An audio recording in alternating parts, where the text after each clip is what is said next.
Here we are. We're live. Sorry about that. A few technical difficulties there. I've changed StreamYard since the last time we've used it. So anyway, we're back. AJ and myself. It's been a little while since we've done one of these live streams. Can't remember the last time we did one. Yeah, I mean, I ain't done one myself. I ain't hosted one for a long time. No. So yeah, welcome to all that have joined in. Thanks very much.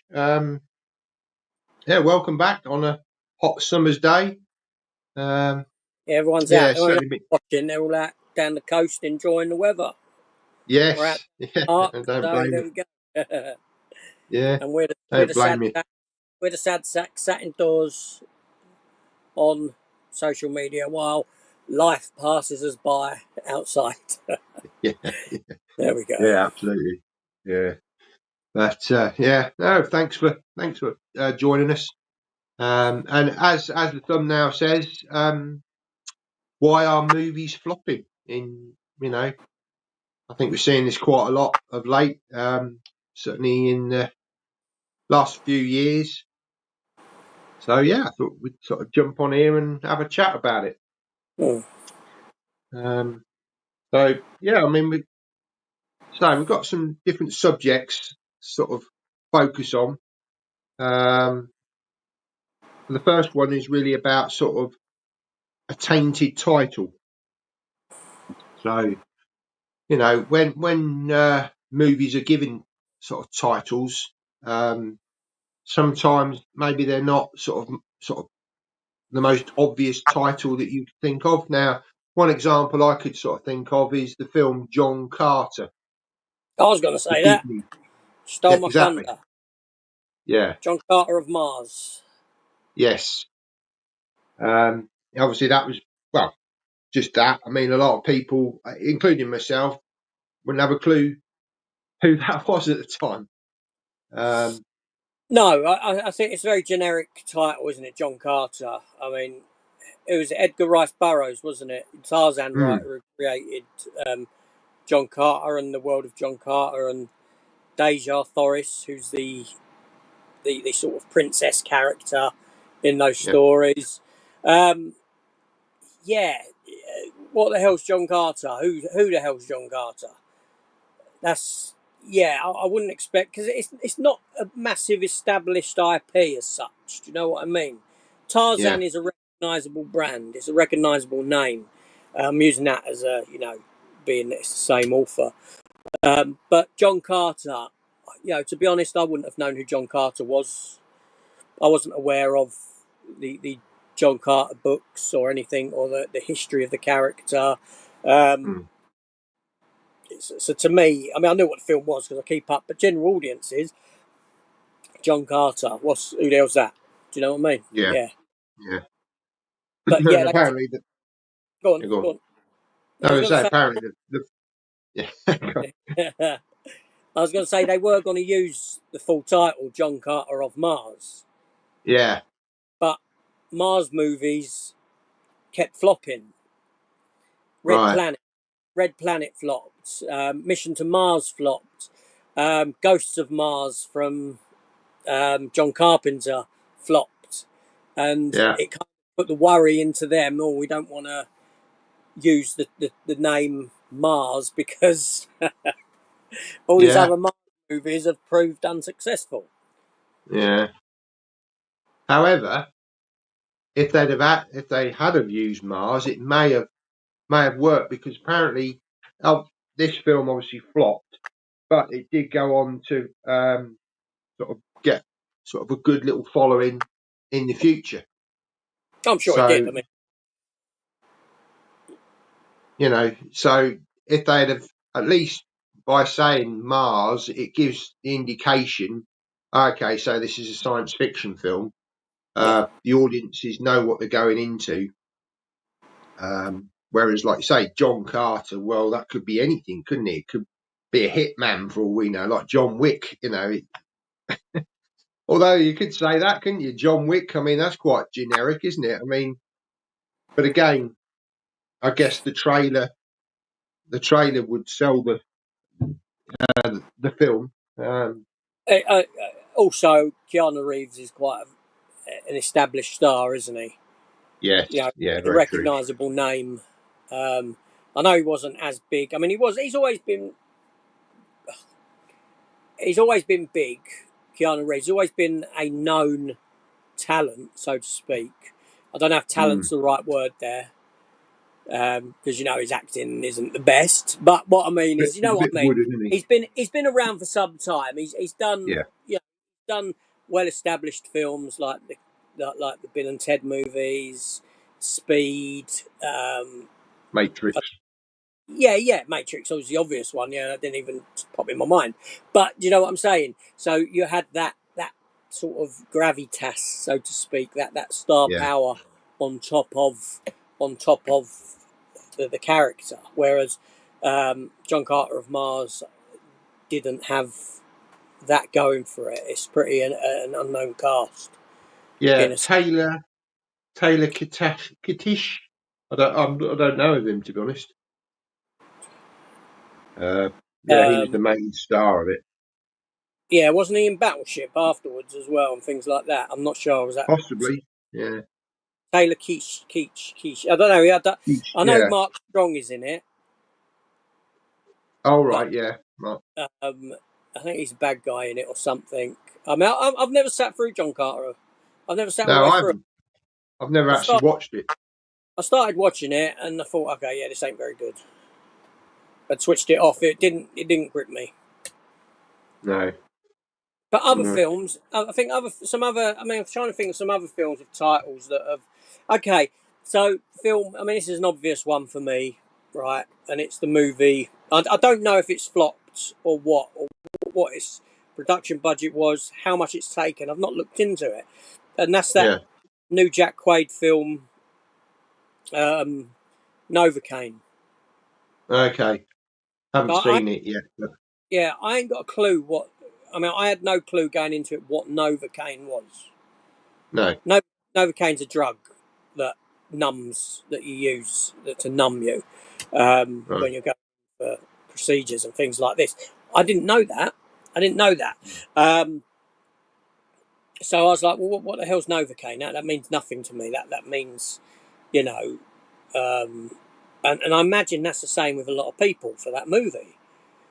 It's a bit of an unusual title for a film. It doesn't, unless you're in the medical industry or something like that, you may not know. But then the other Mm. title for it that was used in other areas, other places, was Mr. No Pain. And Yeah. again, Mr. No Pain is it's it's it's a horrid title. It's a horrible title, Mr. No Pain. Um, do you know what I mean? But I guess the audience, at least they would know. Well, it does kind of describe what it's about, though. A guy that doesn't feel pain, Yeah, it whereas does. Novocaine is a drug, so you, yeah, you don't quite know what you're going in for. But I guess a lot of it is down to the marketing, the trailer or trailers that come out. Um, you know, it's not just about the title. I mean, I guess the title it grabs people and they think, "Oh, what's that?" And then they watch the trailer. Um, and then it's around the marketing of the film, Mm. this sort of thing. So yeah, I mean, yeah, I'm trying to think of any uh, any films where the title um, hasn't worked. I mean, another one that I can think of at the moment that hasn't. Um, oh, actually, we'll come on to that because we've got different subjects to talk about, and that'll fit into another part of this chat. But it's quite a recent film that's flopped. So yeah, can't think of anything else on this particular part of the stream to talk about on that. But You should have done we'll your go on to the homework next. before we went on. I know. Well, I've got some stuff here, but yeah, There's I was hoping you might be able to. Give me a bit more. But anyway, let's jump into the I've, comments I've been first dropped before we into get. this. I didn't go in. I didn't have no preparation given to me. I'm just blaming that on Matt now.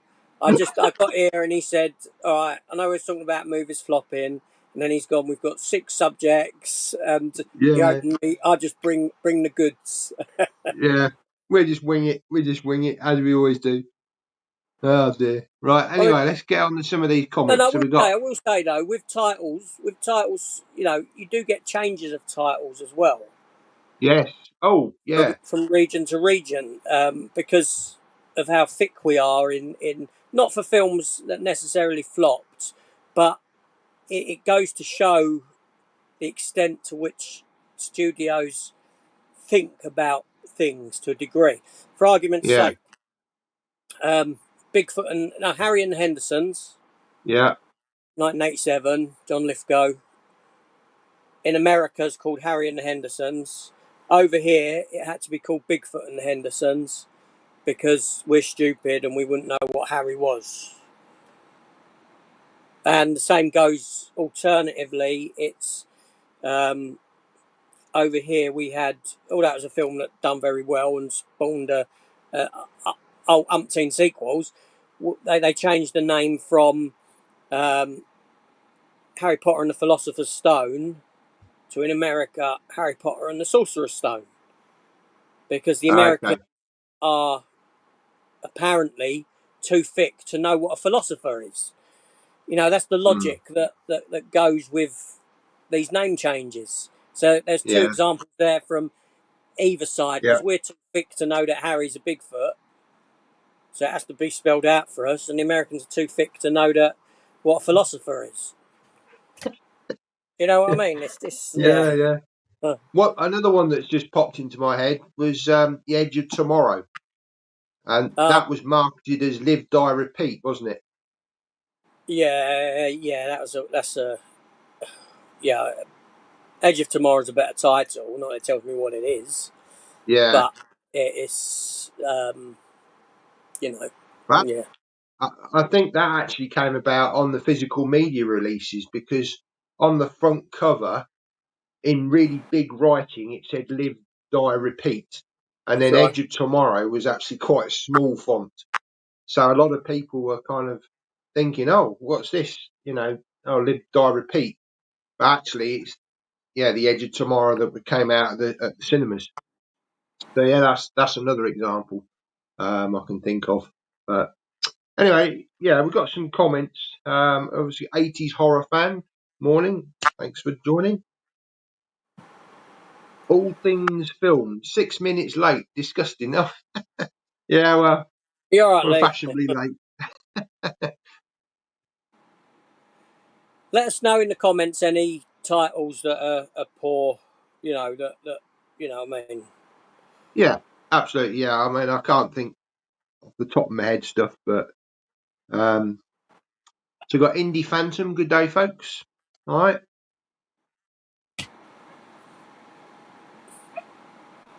Blimey, there's loads of comments in here. 80s horror van. Modern movies can't compete with the 80s and 90s. Well, yeah, I mean, it was such a great time, wasn't it? Certainly the 80s and even the into the eighties. 90s Yeah, no, I totally agree. and the I think I've said 70s this as well. before.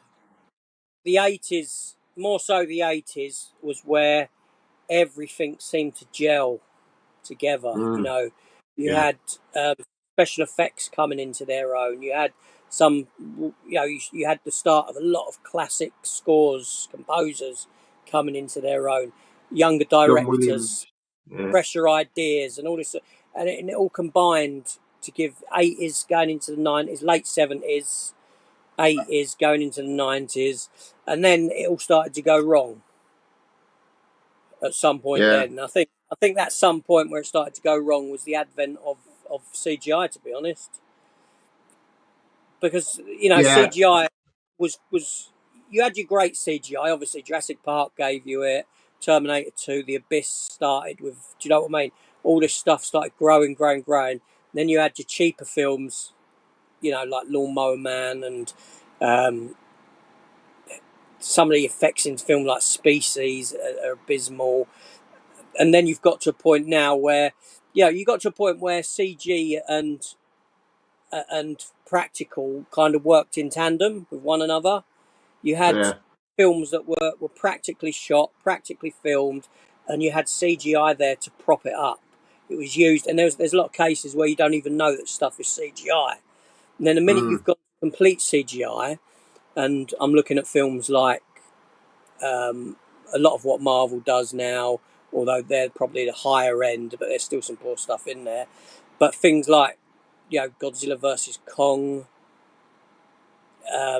or Godzilla X Kong, the latest one, where it's all CG, it then starts detracting from it again because nothing feels real.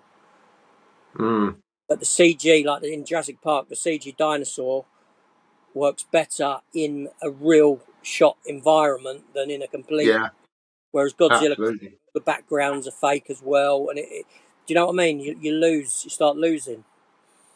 So Yeah, there, yeah. But don't you think as well now? And I think it started pretty much with the advent of sort of the internet, social media. I think there's far too much emphasis now on the actual actors that are playing these roles, and it's all about them and how wonderful they are, and um, rather than the actual, we're getting away from the actual film, the story, the characters that they're portraying. It's almost doesn't that like come it's in? Does that not fit into one of your categories here? well, possibly, yeah, yeah. But I'm talking about um, as we've gone through. I mean, you've got sort of stars from back in the day in the 80s, like Harrison Ford, who was sort of virtually unknown back in the sort of late 70s, early 80s, just starting his career. Um, I mean, even the actors of old, sort of in the 50s and 60s, um, yeah, okay, they were probably well regarded in Hollywood and all of this, but I think just the social media side of stuff now, all these actors, you scroll through Instagram and they're all there with their own pages showing themselves, at these events and all of this. And Well, for you me, say it's just like, you mean you know too much about them. There's not enough privacy on their side. They're too active on yeah, social media all the time. The likes of Pedro Pascal and things like that, where they're always up in arms about something or defending something. Now that they're taking yeah, sides on stuff that splits, that has an adverse effect on things. They're too yeah, vocal in their it's all become about the actors now and their persona and their political beliefs and views. all the rest of it. And, Yeah, their and, and it's political almost like views. the Yeah. movie has become secondary to them. And it's like you're saying, this Pedro Pascal, he's in everything now. He's even being lined up for the new Indiana Jones reboots, for God's sake. I mean, he's been in what franchises has he been in? Marvel, DC, Star Wars. He's just in everything, and I don't think he's all that. He's an okay actor, but the Well, guy I wouldn't gives me the say. creeps, to be I honest. would. I'd say he's a very generic actor. He's pretty much the same in everything he does. Yeah, exactly. Um, Nothing but, special, but but what it is, it's their political views on stuff. That's tainting films. They come out and he starts bashing. Um, what's the face who wrote the Harry Potter books? Now I'm not a fan of the Harry Potter books. I say that I've never read a Harry Potter book. I've only sat through one Harry Potter film. They're not my cup of tea. yeah, J.K. Rowling. Now, J.K. Rowling's got her own political views. She's on one side of it, and Pedro Pascal slagging her off on the other side of it. You got what's her face, the silly bint in Snow White, whose oh name is yeah, at the moment, who went online and said, "Oh, Trump voters, I hope you never know peace." Oh, I talk about you know these are the people going to see your films, regardless of yeah, whether they voted Trump or voted whoever. As a you know clearly a lot of people voted Trump, otherwise he wouldn't have got in. So let's yeah, go and slag off Trump, and more than 50% of voters at the same time who are now gonna give you the middle finger and go and see any of your films. And thusly, it's another thing. It goes into films flopping, that sort of thing. It does. They're too vocal. They're too political. They need to. You don't go. You got these other actors that won't. That won't air political views. They know to keep them out of it. They know to keep. Do you know what I mean? Yeah. Seen A actors perfect that. example, Denzel Washington. He keeps Yeah. politics out of it. Fantastic actor. And, when the press try to press him on stuff, he says, that's nothing to do, with my career. He knows where to draw the line. But some of these other characters, like you say, they're just they're using they're using the fame that they've got to almost They use project their their celebrity political. status as a soundboard. Yeah. Yeah, Um, exactly. And and people don't want to hear it. People don't want to hear it. no, I mean, I go to work. I don't, never do I talk politics or beliefs out of maybe a couple of people. Do you know what I mean? Who I know that I can with, but you don't. You don't, regardless of whether your beliefs are controversial or not. You just don't. You just keep it to yourself.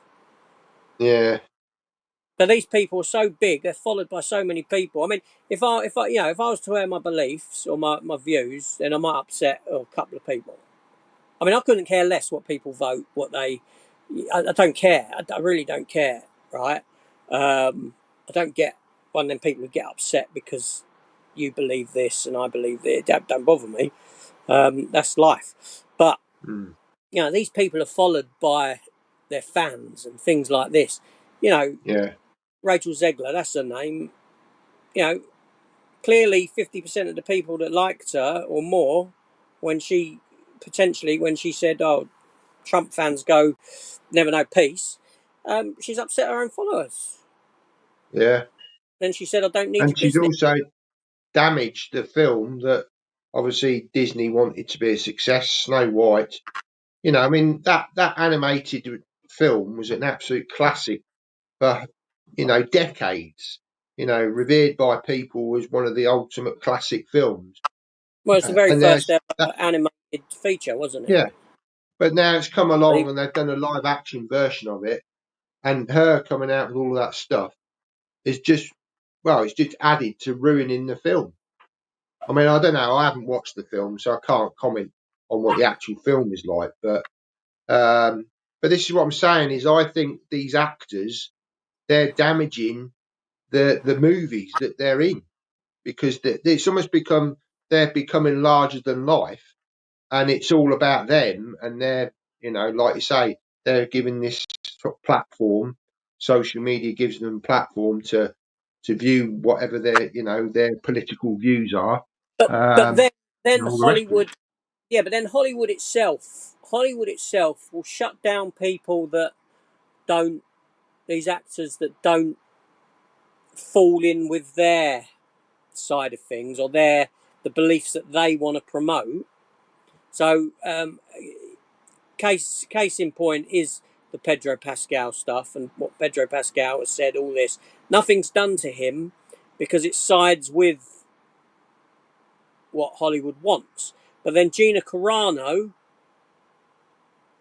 Yeah, similarly, the other side of the coin is yeah, screwed off out of Mandalorian because of stuff that she said, which yeah, is flipping a yeah. coin to Pedro Pascal's take on stuff.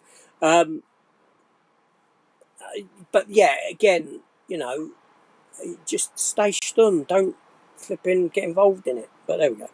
Uh, yeah. They all have a bloody contract. They should have something in their contract saying, no, keep your political views to yourself. Yes.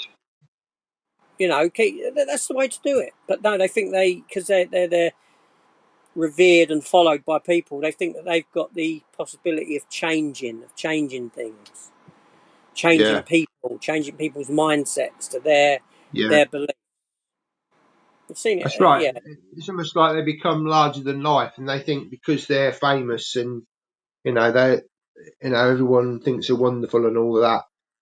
yeah, whatever they say, people are going to sort of say, "Oh, yeah, you're right. We're going to follow your views and all the rest of it." And this is what I'm saying is, back in the 1970s and 80s, film wasn't like that. You had actors in films, but it was about the films and the characters. That Hmm. was what people wanted. I wasn't really that bothered about the actors themselves. Okay, yeah, he's a great actor, blah blah blah, but it was more about the characters Yeah. and the films.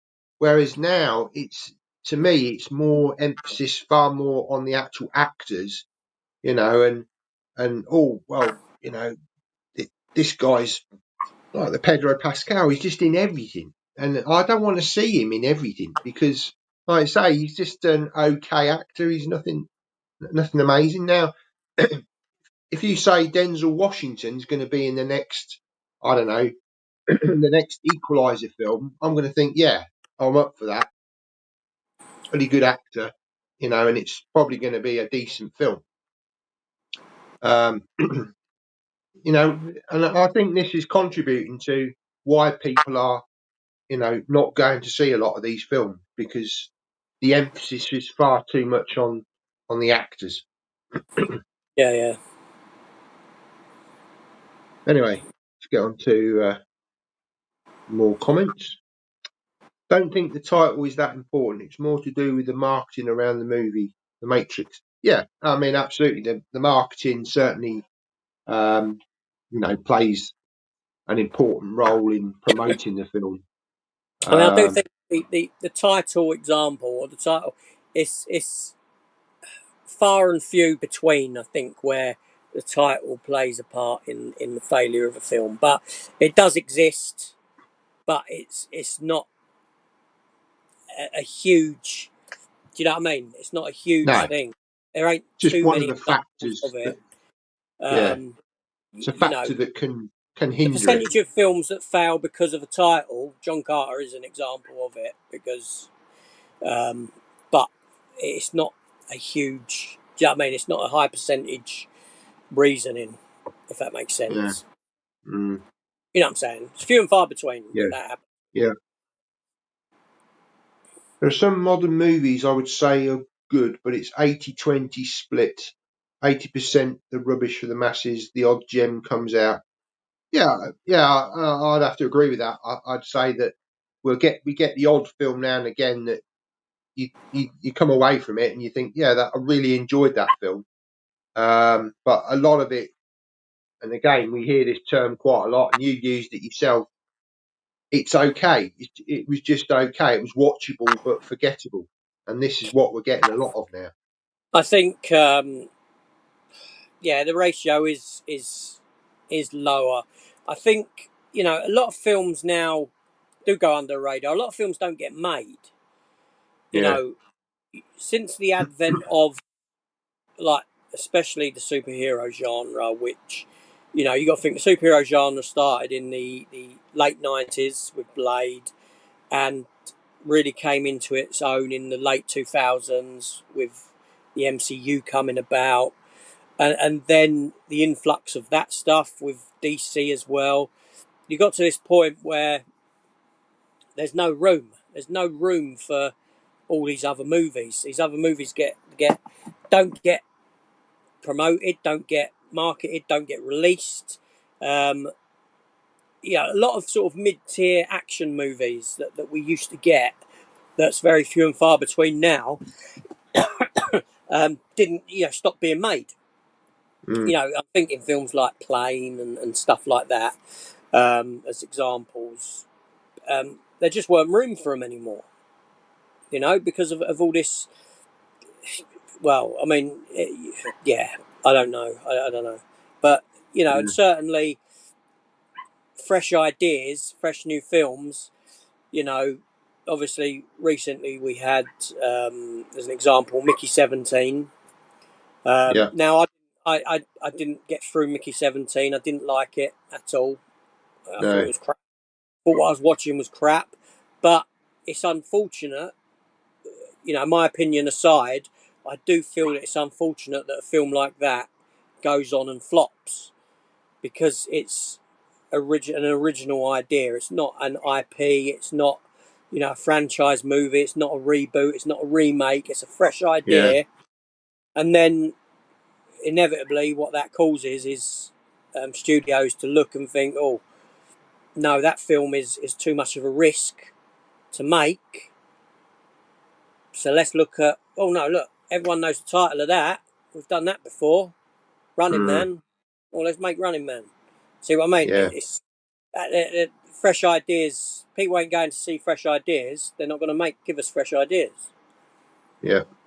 I'm curious to see how. I'm very curious to see how the new Ryan Gosling one performs when it comes out in early 2026. I forget the Oh, title of it. Hail Mary. Yeah, Hail that's it. Mary. Yeah, yeah. Because I know you weren't too enamoured with the trailer, but I watched it and I No. thought that was fantastic. I thought that looks great. Yeah. It's a new idea. It's a new or fresh. It's not a IP. It's not. Do you know what I mean? Yeah. I know it's taken Yeah. from a book, but what I'm saying is it's a new film. It's a new film. Mm. Mm. So I've got that holding high hopes for it. But it'll be interesting to see how that performs in a world Mm. where now it just seems to be reboots, remakes, sequels. And don't get me Yeah. wrong, I'm as bad as the next person because I'm drawn into all this stuff. I watched Superman. I watched Jurassic Park. I was excited for him. I'm not excited for it, but I'm gonna watch Fantastic Four. Mm. So I'm part of the problem here because I do indulge in films that I know that are probably gonna be not Rubbish. particularly well. That's a point of view. You know what I mean? It's that's you know Yeah. you Yeah. like Jurassic Park thingy. I think it's a Yeah. I very didn't mind it. I wouldn't say it lazy was a film. good film, but I had fun with it. It was fun. Yeah, fun or dumb? Probably both. Fun, fun from you, dumb from me. Yeah. Um, yeah, but yeah, yes, that's it. But I indulge in these movies. Yeah. Well, I You think know, we all do. I think we all still like familiarity. Um, but it is nice, like you say, when something new comes along. I mean, for example, the Gorge. That was quite original idea, yes, and I really enjoyed the film. I thought it was great. yeah, that was Uh, decent. See, I'm struggling at this point to put together a top 10 for this year.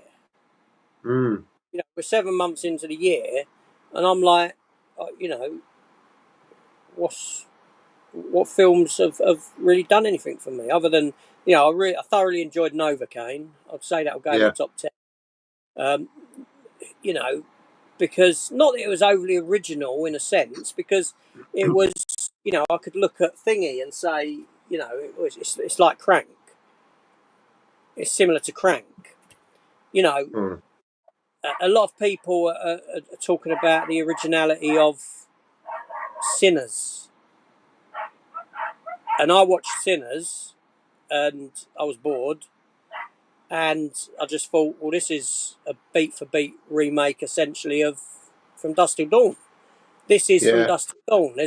You know, it's not it's not an original idea by any means. It's a mm, copy of a film that was done 30 odd years ago. Just put a different spin on it. yeah, The yeah. structure of the film is the same as From Dusk Till Dawn. Did you know A as fast well that period. apparently they bought a lot of the costumes that were going to be used in the new Blade film off Disney for Oh yeah, I Sinners? did hear that. Yeah, yeah, yeah. Yeah, a lot of the background characters. Obviously, the main cast they created new costumes, but yeah, apparently they made all the costumes for the new Blade film that was supposed to be in production or going to be greenlit but never did. So yeah, I and mean, that they do out say this week. there's only so many ideas. Yeah, of course So, there is. a lot of films are probably you can look at and say this movie is essentially that movie from ages ago. I just felt it was very egregious in in the movie Sinners, what they did in comparison to From Dusk Till Dawn, um, and yeah, I mean, I don't know if it's at a point where a lot of people have forgotten From Dusk Till Dawn, or a lot of Or people, people just haven't seen it. The younger generation haven't seen yeah, it. yeah, you've got to that point where people, I mean, even Running Man, even the Running Man, right? 'Cause I mentioned that a little while ago, and Yeah, like I said to you, I remember seeing a French film, can't remember the title of it yeah, now. I did look it up and sent it. That was I'd seen it come out before Running Man. I think it came out in about 1983. yeah. Um, Running Man was 1987. I watched this French film after I'd seen the Running Man, and I remember it was on TV. It was on TV, and I watched it subtitled, and yeah, I remember with my dad. He watched it, and I said, "That's Running Man. It's Running Man." Yeah, But the new Running Man looks more akin to what that French film was. I think I'm not sure whether the French film was sued or something because of the book. I don't know the history of it, but no, clearly it was kind of adapted. It was taken. The idea was taken. I don't know. I think the book came out just before the French film was made. Um, but the new Running Man is more akin to this French film that I've not read the Running Man book. Is more akin to the French movie that I saw rather than the Arnie Running Man movie, where people mm, are out in public. This is happening yeah, in public spaces, that this person's on the run and being tracked down by people yeah, for a contest. yeah, yeah. Well, I think that's what they're going for. I mean, they're not going to want to make um, an exact copy of the Arnie film, are they? You know, they did that with Total Recall. They did try to do something a bit different. I mean, I actually quite liked the remake of Total Recall. I know for a lot of people it was like, how dare you sort of try to remake this classic? You know, and obviously the Arnie is a classic, but in places the CGI looks a bit dated now. Um, Yeah, I mean, I you wouldn't know, really fault a film for that. no, it was The just day, of its time, the day wasn't it? CGI, because even though you say yeah, film's got dated CGI, it's at its time it probably didn't. Yeah, it was great. Yeah, and what? Yeah, Now I mean, um, that's just CGI inevitably dates as things progress and get better. Saying that, I mean things taking a backward step, but you look at Tron Legacy, and you look at um, the young Jeff Bridges Jeffrey. CGI. Now, when Yeah, it came out, it didn't look great. It didn't look no, great. It was off, but now it looks horrendous, right? yeah, yeah. Because with what Marvel has done with de-aging Sam Jackson, de-aging Kurt Russell, and things Deep, like that, deep it, fake and all this stuff. yeah, it Yeah, shows you how it's progressed. But yeah, guarantee you that now, or in 5 to 10 years' time, when you re-watch those Marvel films and you see the young Jackson, the young Kurt Russell, it's gonna start looking a bit hokey. yeah, Like yeah. right now, that don't at the time, can't believe that looked great. I thought that looked brilliant at the time, because now it doesn't. That's just No, CGI. Practical effects, model work, and all that never really ages. It no, always stays to look good, even if it does yeah. look model like. It's still you got to take in, you got to appreciate the work that's gone into it more so. But like even like Jurassic Park. I mean, you know, the first film. You go back and look at that, and it still looks great today. You know, I the would, CGI and stuff yeah, because they used a mixture of CGI and and practical. animatronic at the same time, and Yeah, so you'd go from one to the other. I'd say one of the only scenes in Jurassic Park now that I would say does look a bit is the Brontosaurus scene at the beginning, when they're looking up at the Brontosaurus. It goes up on its back legs and back down. yeah. That looks, but you're going, this is filmed in 1993, Is and we're that? now in 2025, and Yeah, only over the past few years I've started thinking that's starting to look a little bit, just a little bit off. yeah. And that's what I'm saying, because yeah, it still holds up for the most part. I mean, with Rebirth, I mean, on the whole, a lot of the CGI looks pretty good, but there's a couple of scenes where you can tell, oh, that's green screen. There's a few scenes that Mm. I thought, oh yeah, I can see that, and that's literally a brand new film just come out. So, in 20, 30 years' time, that's really going to be like, God, dear, look at that. That was terrible. Yeah, very probably. I tell you, going back to Total Recall, though, the one bit that always bugged me about that film was, the bit when go on Mars and the helmets come off and their eyes bulge out Yeah, and yeah. then they go back to normal. That always bugged me. I thought, that would never happen. That was that bit always took me out of the film for some reason.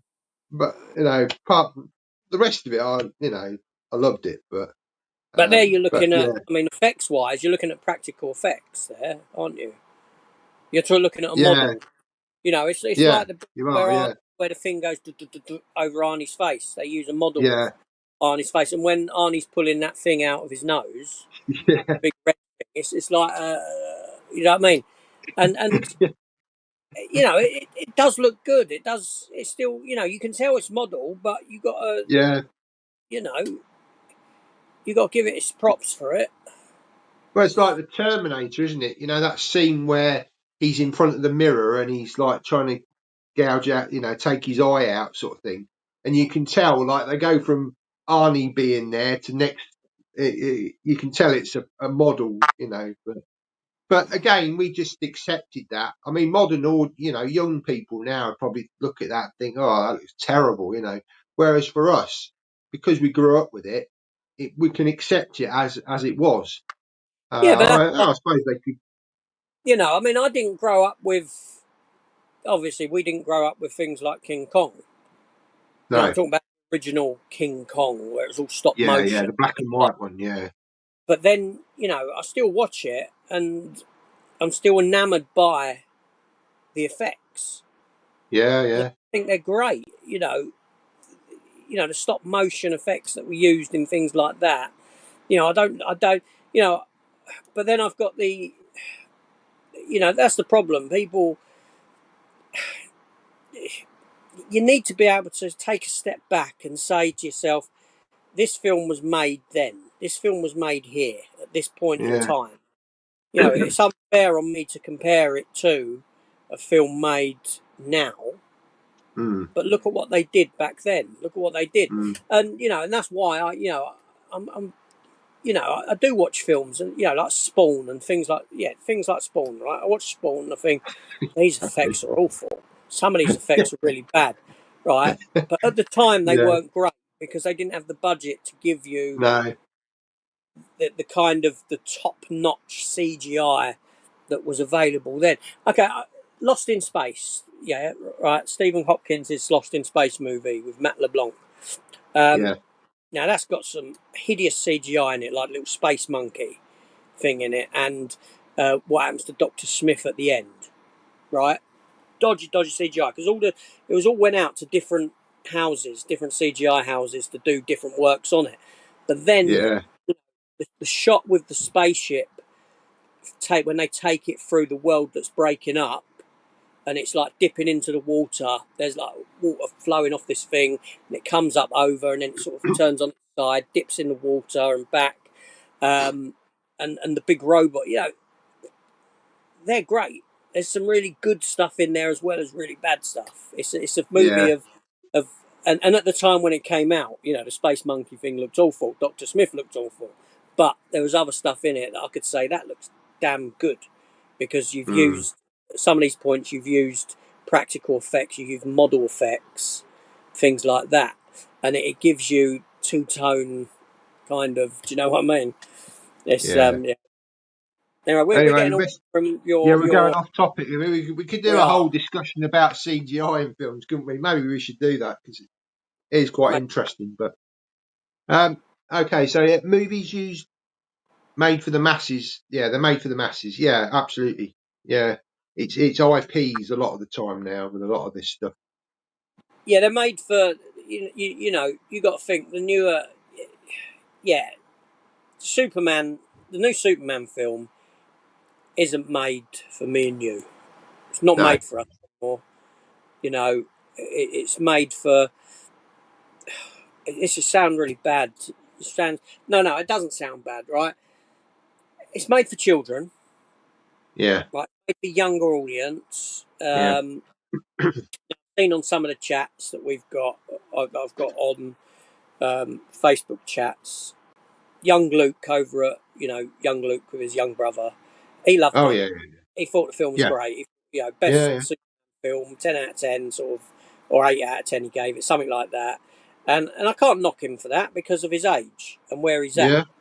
right, in life, Yeah. and you know, and it's like I said in my ranking.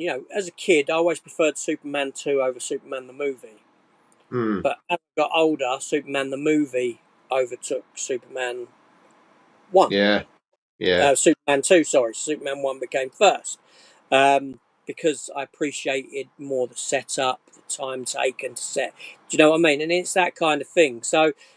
But when you've got an adult man, child type of people that will give it a 10 out of 10, it's like you haven't got the ability to step back and actually,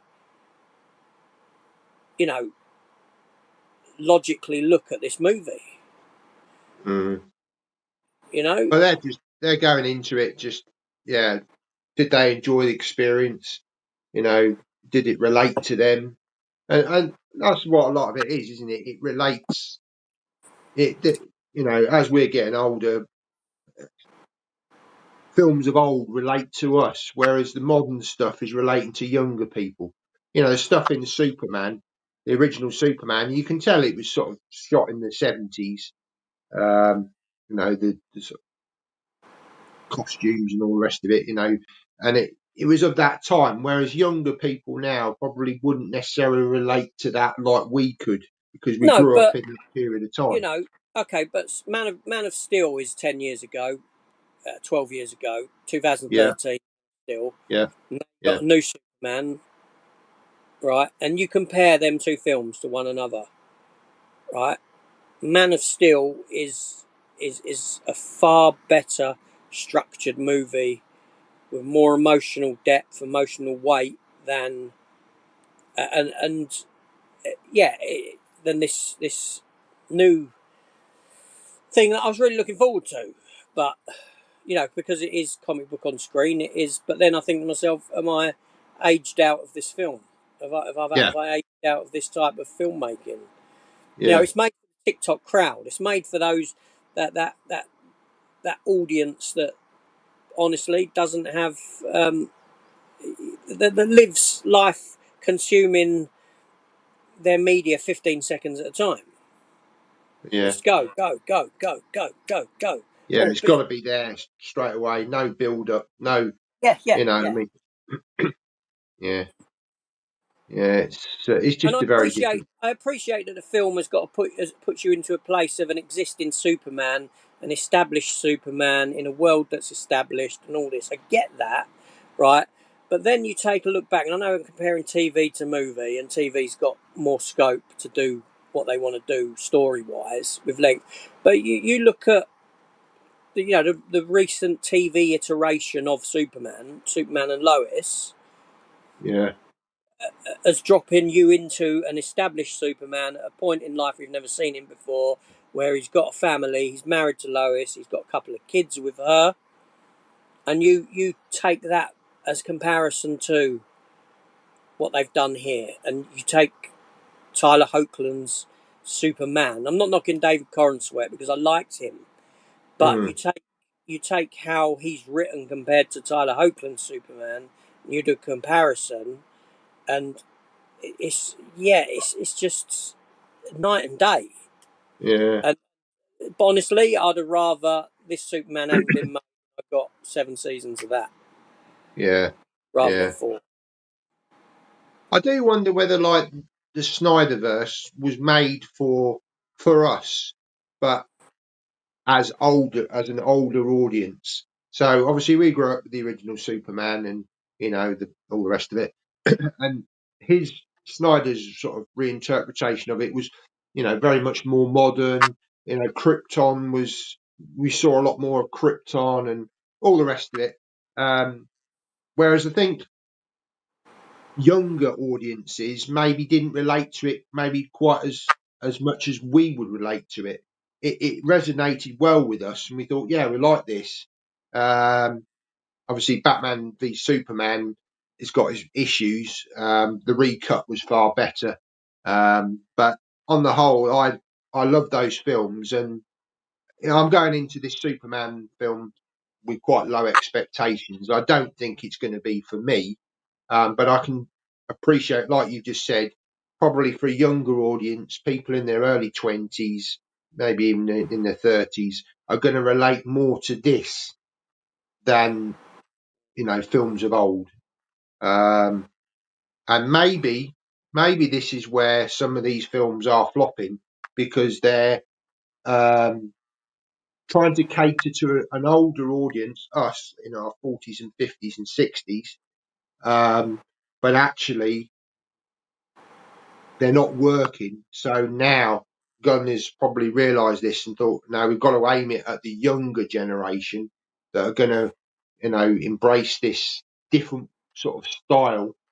And, because, we've only got so much time left on this mortal coil and, these younger people are going to be around for a lot longer than us. So, you know, and these films that we grew up with and loved, they're going to just become part of history, unfortunately. I mean, like our parents, their films that they loved, your Casablancas and all of that, just become part of movie history. Yeah, I mean, And what will they worries get me a lost lot. in time? I don't know. What worries me a lot. I say it worries. Doesn't worry me, but it's thoughts that I've had is you look at movie making now. You look at how movies are structured. And that's what I'm saying. This sort of 15-second at a time kind of take. And Right? are your younger movie makers coming up fed on today's movies?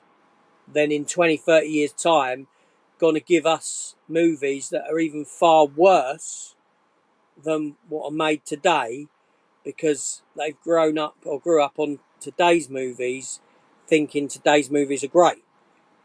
So you Yeah, get this knock on effect of, and as someone older, aging, you start seeing a step down in quality of movie making as the years go by, sort of thing. Um, yeah, I don't know. You're right, John. yeah, yeah. There's quite a I lot of didn't say comments hello to actually. Scott and to Michael. Yeah, yeah, Michael as Hello, well. all. Yeah. It's just quite amazed at how many comments are on here. Actually, we're gonna have to go through a few of these. Eternal sunshine of the spotless. Hey there, everyone. Hit the like. Oh, thank you very much. Highland. Oh, here we go. Highlander 3, The Sorcerer was called The Final Dimension. Yeah, he's right. Yeah, it was. It was. Didn't it have three titles?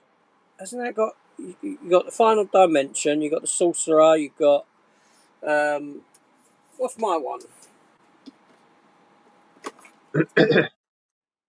Oh no, Die Legend. It's a German release for Highlander 3.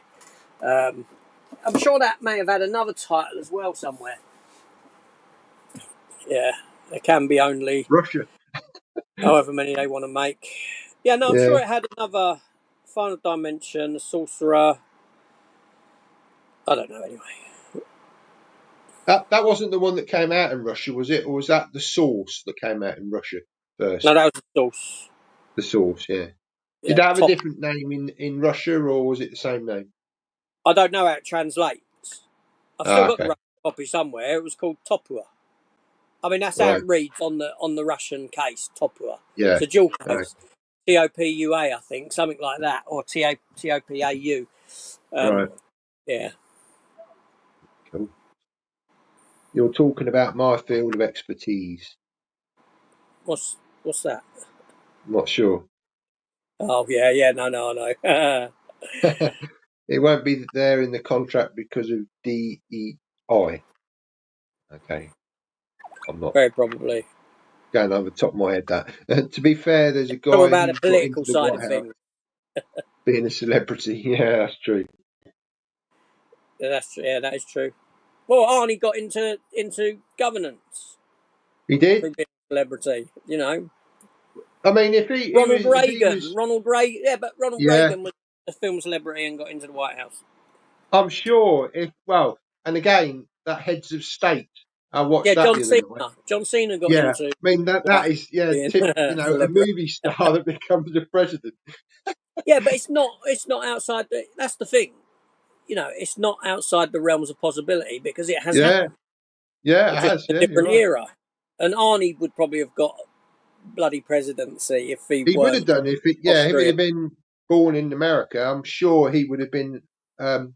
Yeah, he would have been. I think he would have been a great president. Actually, Did you see it's a Jack shame Quaid they in? can't bend the rules. So you saw Jack Quaid in Heads of State. Yeah, yeah, he's quite good actually. Yeah, he's the guy in Novocaine. Yeah, Yeah, yeah. He's very good. yeah, Jack Quaid yeah. I is quite enjoyed him. I thought he was you quite know funny. And they are I've putting got him into a lot of stuff. I got the feeling at the end because there's that girl. I don't know who she is, but I've got the feeling that they could do a team up. So you might see them in a film. Yes, Did you get there's a that from possibility. it? Yeah, yeah. They teased them. I knew Jack Quaid would come back. Spoiler alert! In the Yeah, fight, I knew there was going to be an end credit scene with Jack Quaid. Jack Quaid's yeah. too up and coming to not, you know, to not do Yeah, it. I think he's great. I think he's great. I have Seriously, to say, I think that was probably the best scene with him and the two of them in that sort I of do. safe house. I mean, the stuff he was doing was just I do great. think I did say that he had a scene stealing moment Yeah, in my review. Yeah. yeah. I mean, it's yeah. If you got Amazon, highly recommend it. It is fun. I don't know whether I'd necessarily rewatch it. I know you said it got I would. rewatchability for you. I would. I Um, like John Cena. I like John. I think John Cena's yeah, very good I and got a prefer good Idris Elba time. myself. I've not really watched much John Cena. It's probably the first film I've really watched him in, to be honest. Well, you've seen Not Suicide really an Squad. actor. Huh? You've seen John Suicide C. Squad. The Suicide Oh yes, Squad. yeah, he was in that. Yeah, yeah, Yeah, he's got good uh, comedic timing. He's got. You know, he's not bad yeah. at all. Well, he's a wrestler, isn't he? Well, is he? Yeah, Or was a wrestler? yeah. Yeah. There we go. Doctor Impossible of the Counterpunch, 1984. Have you ever thought about the corporations who control filmmaking want the cinema experience dead? Streaming Um, is the answer. Hmm. yes, yes, I have, because this goes into what I've said before that there's a counterintuitive sort of release strategy between cinema and streaming. Yeah, You know, I don't get it. I don't honestly. I don't get the logic of putting a film in the cinema and 3 months later putting that same film onto streaming, because inevitably, you know, you've now got people, and this goes into why films are flopping. One of the yeah, big answers, because why am I going to go to the cinema to see a film today when I know that in 3 months I can watch it on streaming? And we're talking yeah, about a hit of a film. If a film flops, if a film is released today and it flops, yeah.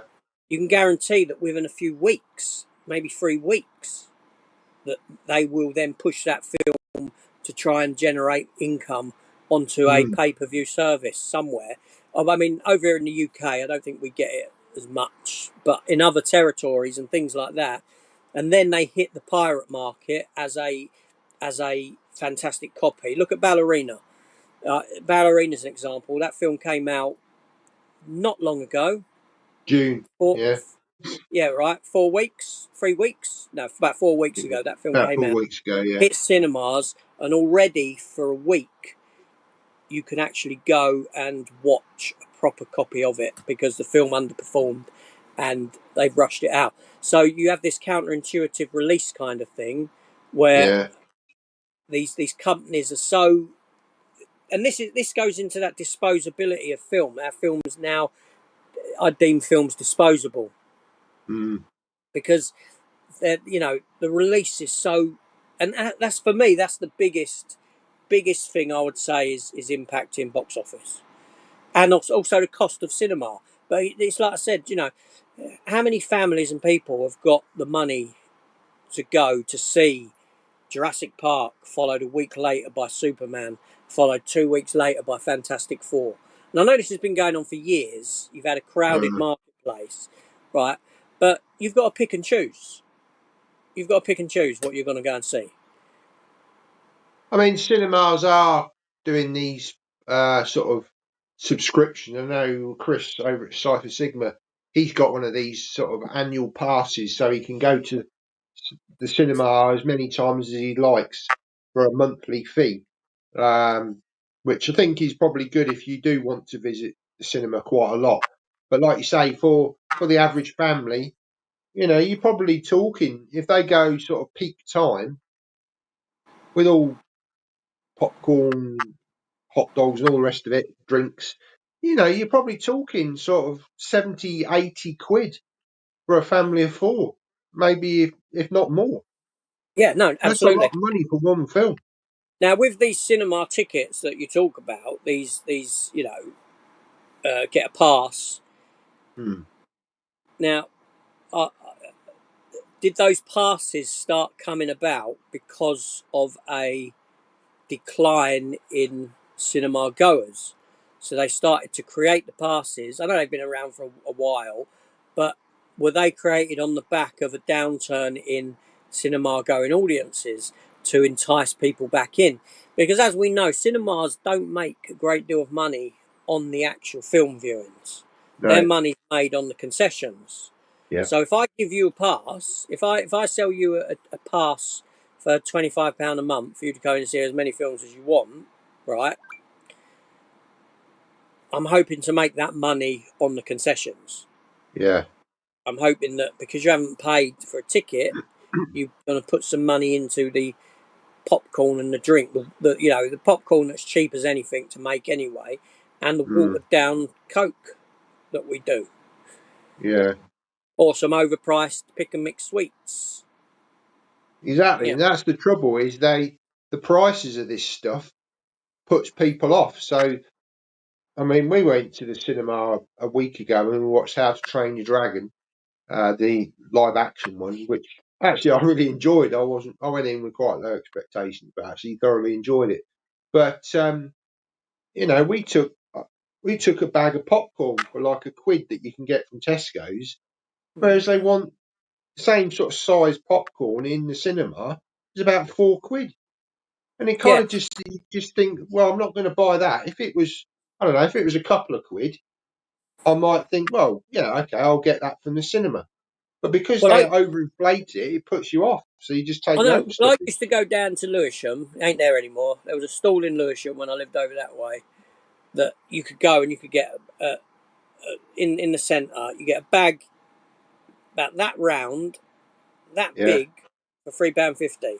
A huge bag, and I could separate that into 4 or 5 decent sized bags to take. So I'd go down. I'd buy one of these things. They do smaller bags. You can buy where they put it fresh into a like paper bag for you.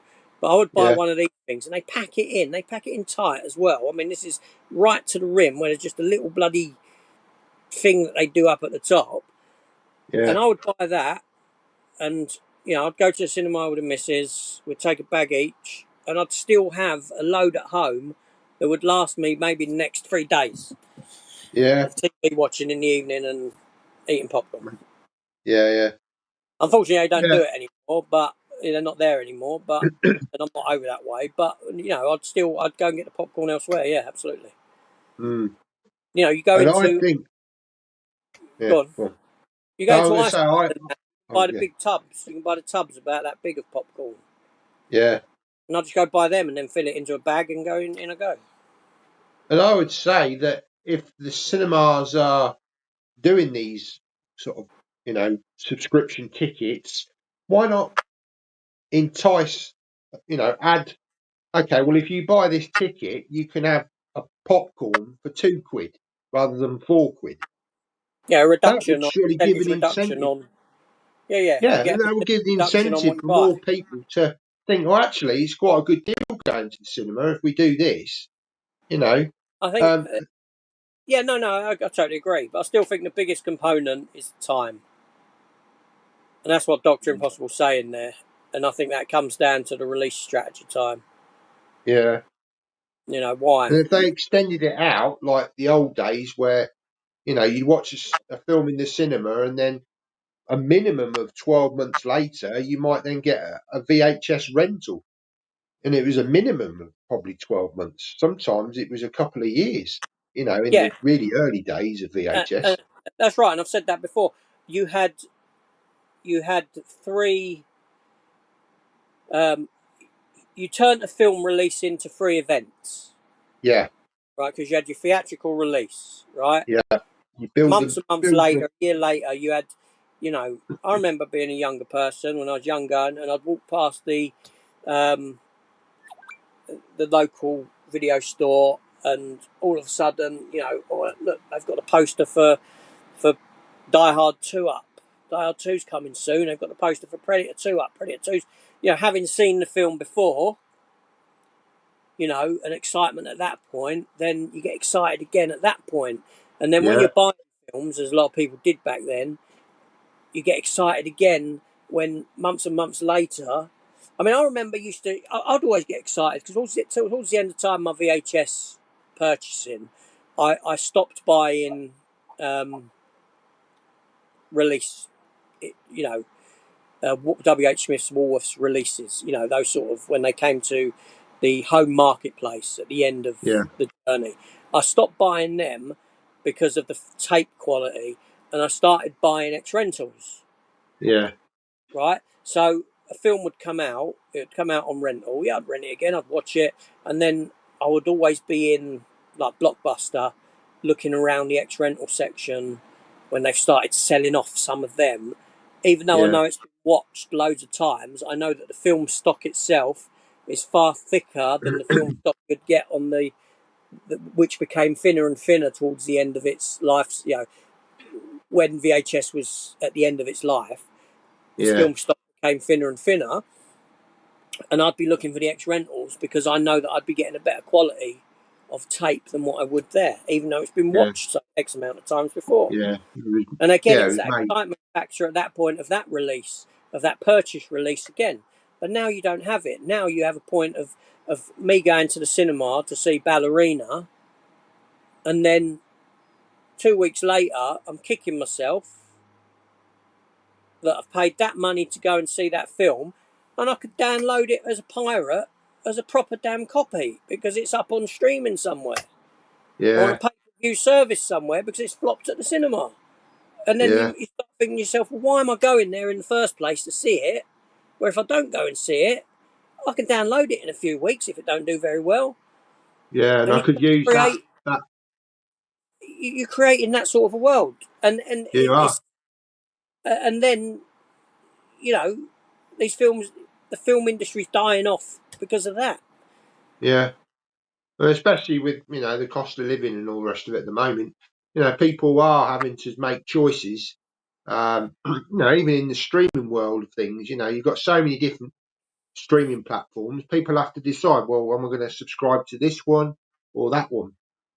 It money only goes so far, No, that's and right. like I say, people will make cutbacks where they can. So if they can if they can source the film from other means, shall we say, and rather than going to the cinema, then they will do. I do think what's going to happen is because you're going to get to a point where fingers start pointing, and people are going to say the cinema industry died because of you, because you Yeah, because you didn't go to the cinema to see these yeah, films, yeah, right? Whereas then I can point the finger back at the film industry and say the cinema industry has died because of you, because of how you release movies, why should I go to the cinema to see them when I Yeah. know that you've created a situation whereby a couple of weeks I can watch it in the comfort of my own home?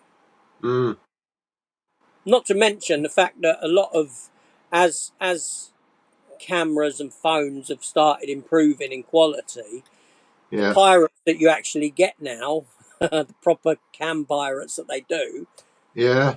are not bad, and not, you know, are not bad quality.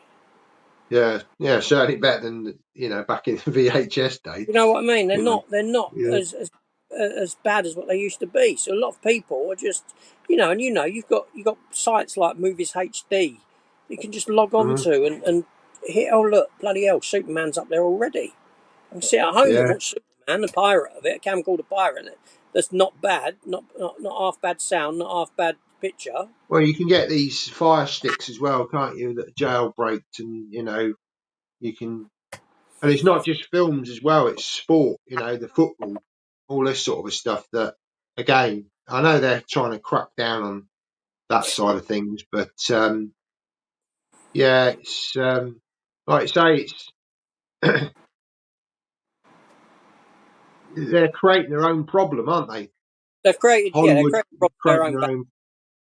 And the Yeah, biggest part of it is and I've said for years, it's the release strategy. It's the, yeah, you know, great. It's great that I can, that, I can watch a film and then I can own it in 3 months. That's great. But is it? It's great for me.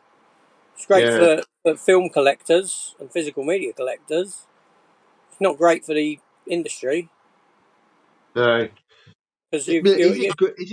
Is it good for the physical media market though? Because, like you say, even if you've gone to the cinema or you've watched it by other means within the first few months, and then literally 12, 12 to 14 weeks later, it's available on physical media disc. And like you said in your videos, why do I need to pick that up straight away? Because I just watched it 12 weeks ago. It's fresh in my mind. I don't it's need to. I don't need to pick it up at the moment. I'll wait for another yeah. 6 months or a year. Pick it up No, that's second right. hand. This is where it becomes counterintuitive Yeah, because those people that have seen it at the cinema are then saying, okay, physical media, as we know, the physical media industry is shrinking, and you're at a point now where general people just don't buy or not. I walked down a road near me, right, about a mile away, and there was a green, right, and strewn across this green and across the road or the pavement was, I didn't have my phone on me, unfortunately, as I filmed it. It was just DVD after DVD, cases and discs opened up. The discs were there, the cases were there. Someone had just dumped them somewhere, and well, they were all over the ground. And I'm thinking, this is indicative of general people's faults of physical media.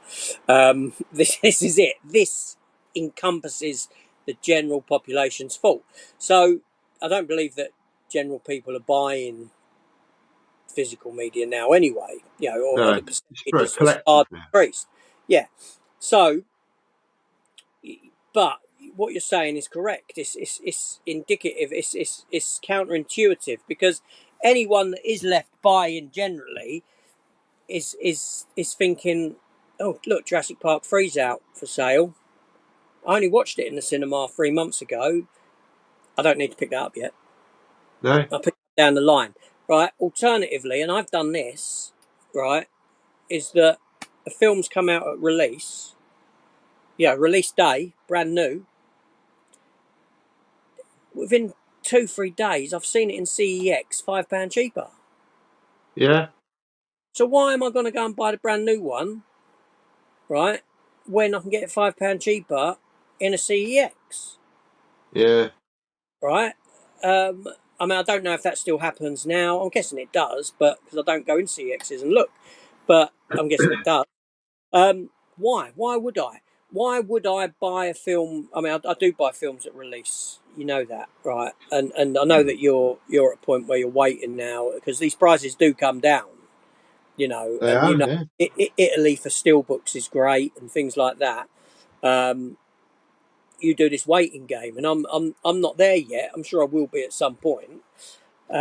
But again, then in doing so, counterintuitively, I'm now assisting in the death of physical media because I'm Yeah, not buying we are. it, because I'm Yeah. waiting for sale. And why wouldn't you wait? Because these things do hit sale price. I've just bought. I've just case in point. The other day, I've bought We Live in Time. We Live in Time, which is Andrew Garfield and Florence Florence Pugh. Pugh. Yeah, Yeah. right. Which is seriously, it's a great film. It's on Um, Netflix. yeah. Wife, Anyway, wife and daughter watched it the other day.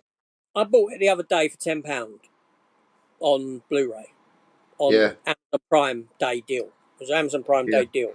Um, I was got I saw it there. I thought, okay, I really like the film. I want to give it a rewatch. Um, I don't think it'll be something I'll rewatch often, but I'm up for a rewatch of it now. Um, but that came out not long ago. Mm. That wasn't a long time ago. That was released Yeah. and on physical media, and I've got it £5 cheaper now than when it was released a month or two ago. Yeah. I'm happy with that, but Yeah. that's the thing. You start waiting, these prices. You're coming into Christmas season ain't far off. Only a few months before we start eating autumn and Christmas, and these things are going to go down again. They're all going to go down. And you can get them cheaper. Yeah. Why? But like you Why? say, what we're actually doing though is by waiting, we're actually forcing up the price of Yeah, future releases yeah. because things are not being sold, so then they're being heavily discounted to try and shift the stock. But then the manufacturers are like, well, hang on a minute, we've got to increase our prices here, because this is starting to, eat into our profits, blah blah blah. And like you say, ultimately it will just go up and up and up until it gets to the point where it becomes unaffordable Mm. for people to buy it. So therefore, then they stop making it, and the studios win with the streaming, which is exactly what uh, Doctor It's Impossible and the Counterpunch 1984 said. it's a self-fulfilling prophecy. Yeah, So a bit is what you're doing, because you're getting to a point of you're at a point now where the prices of stuff, a lot of stuff are being pushed up. Some of these collector's editions are now hitting 49.99. yeah, Um, you know, um, yeah, American Werewolf still is a great film. yeah. And again, practical effects still looks great today, doesn't it?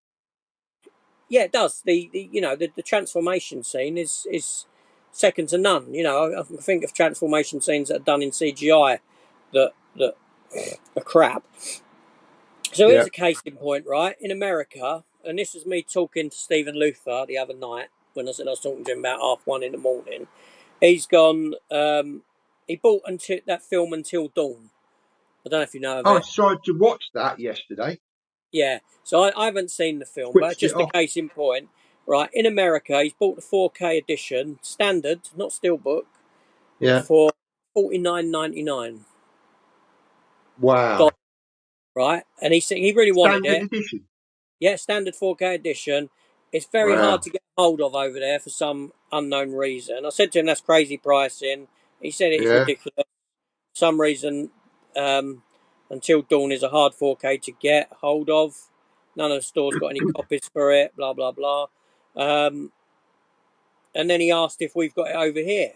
And I sent him a screenshot of it coming out. I know it's out, I think, the end of July for us. Mm. And said to him, yeah, mate, 24.99. Yeah. Wow. And that's a standard release. Yeah. 4K. Well, that's about right, isn't it? 24.99 for a standard new release. Yeah. Hiya, Richard. Joy. You have to let us know your thoughts on it. Yes, yeah, yeah, If you haven't gone um, already, you've probably gone off already to watch it. yeah. But yeah, have you watched that Until Dawn yet? No, no, no, no. I know it's I, based I, upon a game, and I think I it's watched a, about half an hour of it, and it's just ridiculous. I It's think just it's a time stupid. loop. Is it a time loop movie? Yeah, but I just got bored of it. It just, you know, just characters keep getting killed off in different, more extreme ways, and I just got bored. I just thought this is pointless. I don't feel I don't feel invested in these characters. They just keep getting killed off, and then 5 minutes later something else happens, and they get killed off again. And I just thought this is pointless, and I just switched it off. But Yeah, there we it's go. a time loop film. They're in a time loop Yeah, and whatever. I don't know the ins and outs, but time loop films I started off struggle with all it. right, but I just thought it's pointless. But there we go. You know, you got 34 minutes to get through all your categories. Oh God, yeah, yeah. I don't know whether we will go through all of that. I mean, I know we've gone off tangents and stuff, but I know, but I think we've covered the biggest we- issue with why films are flopping. yeah, yeah, yeah. I mean, I guess the other one, the big one, is about the budgets. I mean, films. Some of these films are costing huge amounts of money. 200 to 300 million pounds. I think Superman was about 200 million, wasn't it? Yeah, I didn't. To be honest, I've not really followed the. I don't often follow the goings on of films and budgets now. I don't. I don't follow film news like I once did when I was younger. But yeah, the budgets are they're incredible. They're incredible to the point that these films have got to make so much money at the box office To make the to money back. break even. You know, I mean, Thunderbolt. Marvel. Thunderbolt. Yeah, yeah. Go on.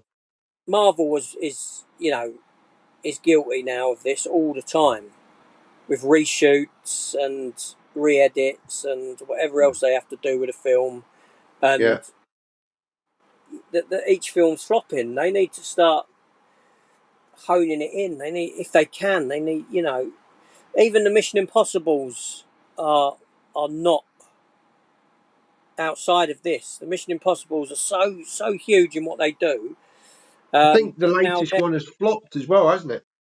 I'm It looking hasn't at done as well as they hoped it would. no the last one. The last one was considered a disappointment. I mean, I think uh, Dead Reckoning Part One. I'm having a look now. I'm going on Box Office Mojo. So the thing is, let's have a look at Dead And Reckoning. again, with that film, I think a lot of that was to do with the marketing. The biggest stunt in it, they revealed before the film even came out. If they'd have held that back, I think it would have had such an impact. They'd have thought, wow, that was absolutely fantastic. I know some of it was CGI and all the rest of it, but it was still an impressive stunt nonetheless when you see all the Yeah, behind the scenes stuff. But I if know. they'd have Well, held that back, I think it would have propelled the film a lot it made, further than it did. the film made just over 570 million worldwide. $570 million.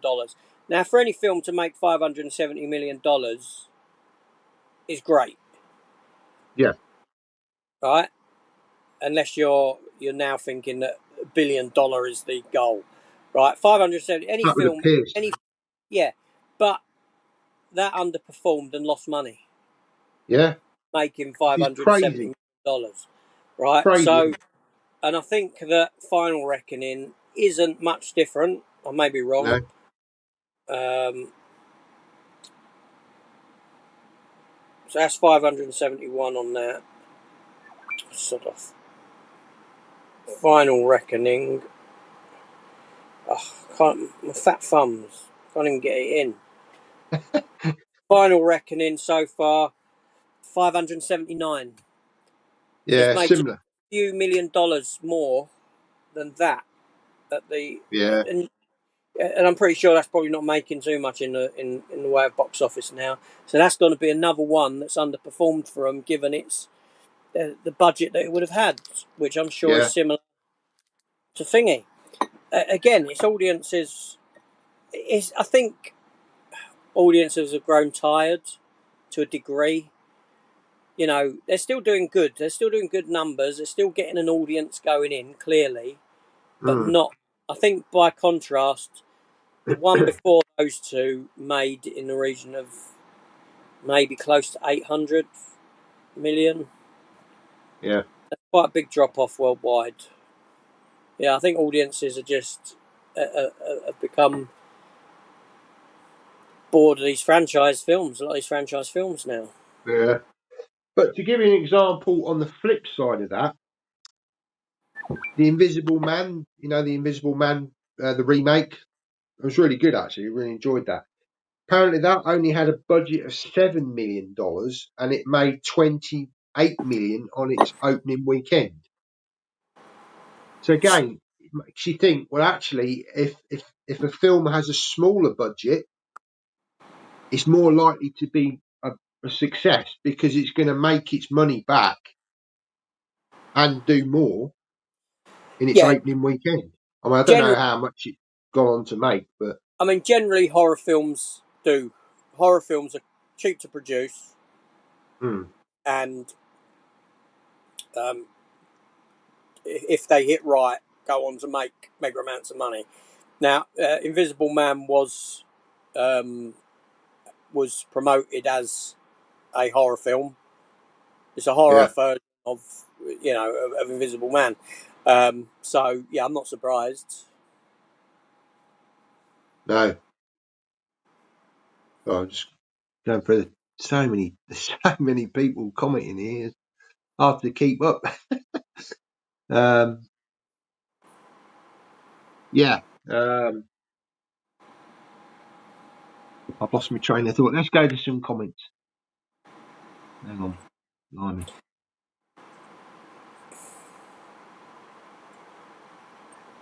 Oh, we've got Scott as well. Hi, Scott, mate.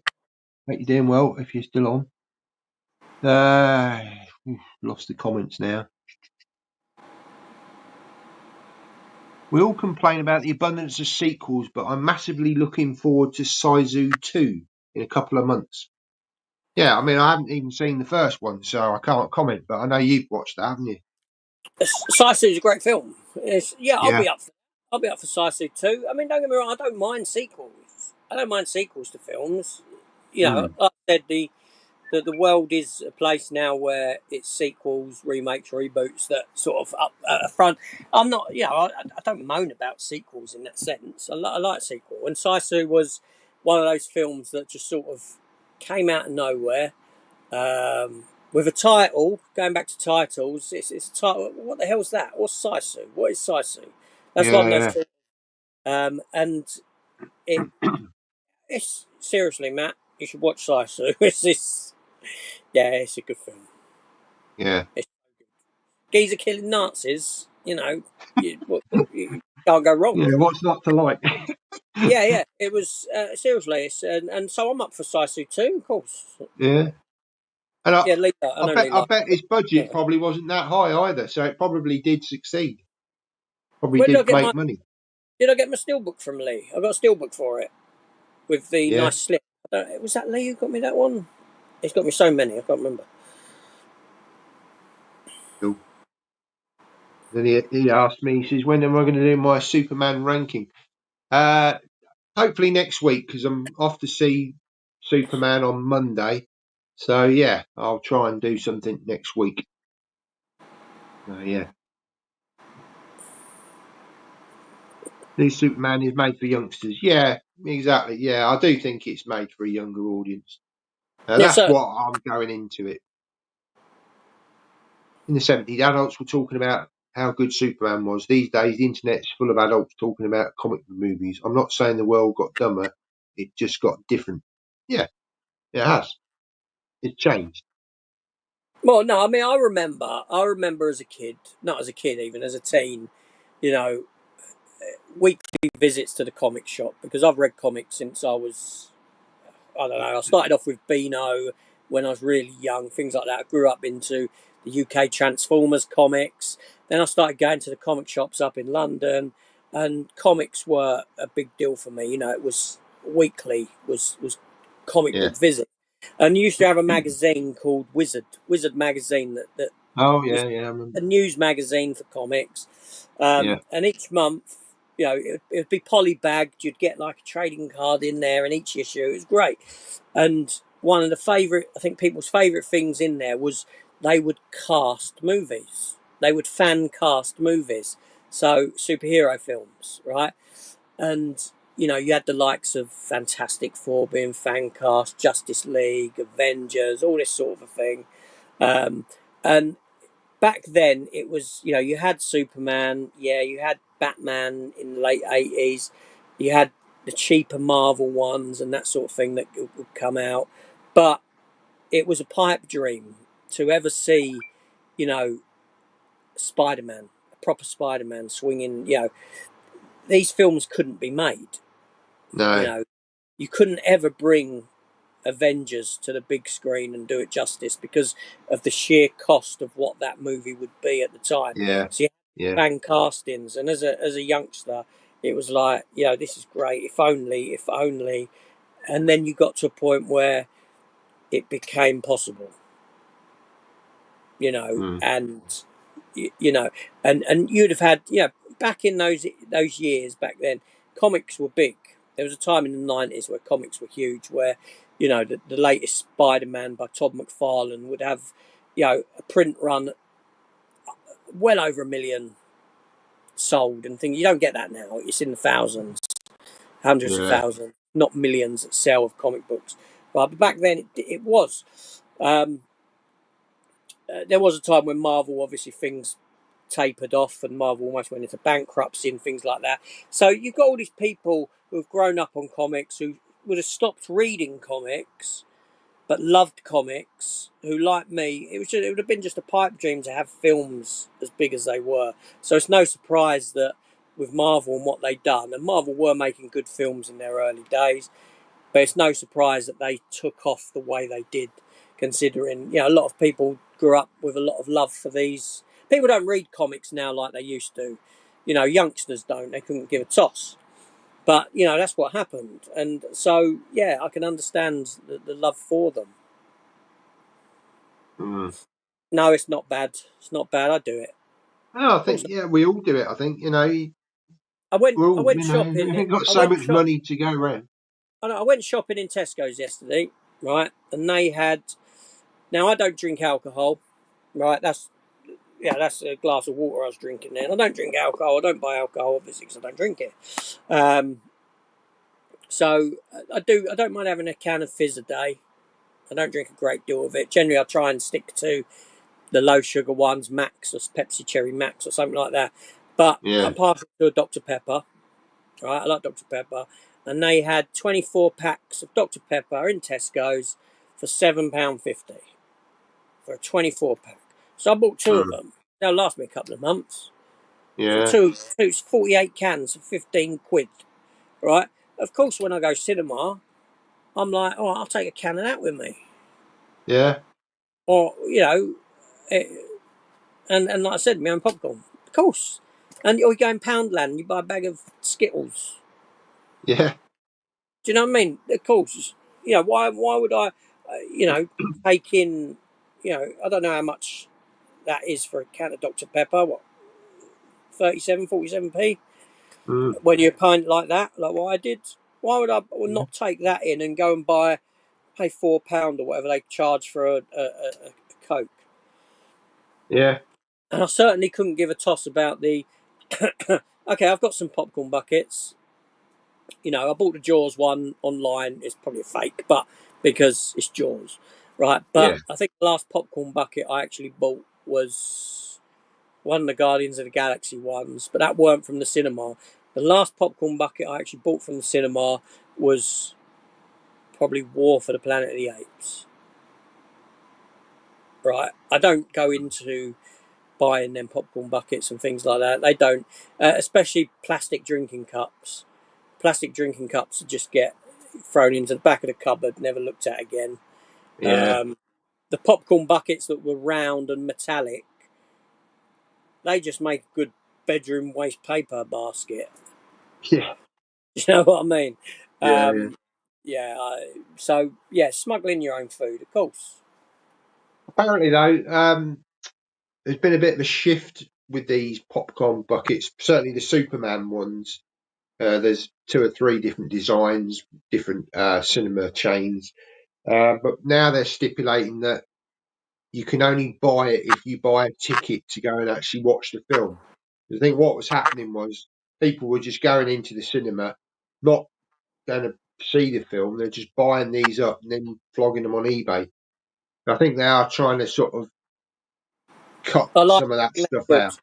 Yeah, I think that's good. If they do that, that's good. It should be for the people who want to see the film, who Yeah, want to go and see the film. It should be.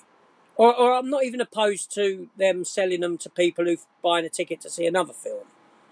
You know, if you go and see Jurassic Park and you want a Superman popcorn bucket, sell them a Superman popcorn bucket. They're buying a ticket for a film. But people who go in and just want to buy, oh, let me have two of them popcorn buckets.